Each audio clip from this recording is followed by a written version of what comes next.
बिस्मिल्लाहिर्रहमानिर्रहीम। अस्सलामु अलैकुम सारे संगियां नूं। उम्मीद करने कि तुसां सारे ठीक ठाक हो सो, बल हो सो ते गर्मी भी इंजॉय कर रहे हो सो।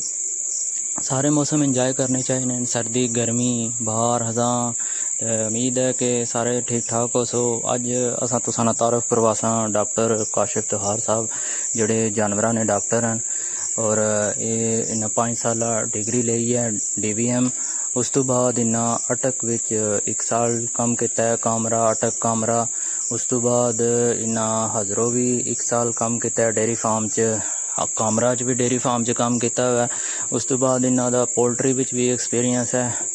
डॉक्टर साहब काफ़ी मशहूर डॉक्टर हैं, अपने इलाके की बड़ी जानी पहचानी शख्सियत हैं। और इन्हें एक अपना स्टोर बनाया है कोट जैमल विच, जिहड़ा नैशनल बैंक कोट जैमल ने कोल है, इफ्तिखार वेटनरी क्लिनिक के नाम पर। डॉक्टर साहब ने क्लिनिक पर हर तरह की मेडिसन, पोल्ट्री ने रिलेटेड, कुत्तियां ने रिलेटेड, बिल्लियां ने रिलेटेड, उस तो अलावा डेयरी ने रिलेटेड, गवां मज्जां सब्बां ने हर तरह की वैक्सीन ते दवाइयां, देसी इंग्लिश हर्बल होमियो हर तरह की दवाइयां दस्तियाब हैं।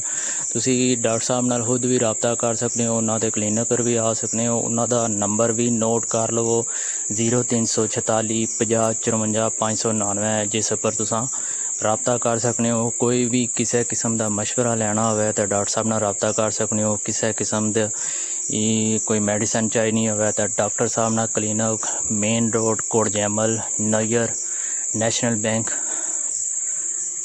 कोट जैमल है।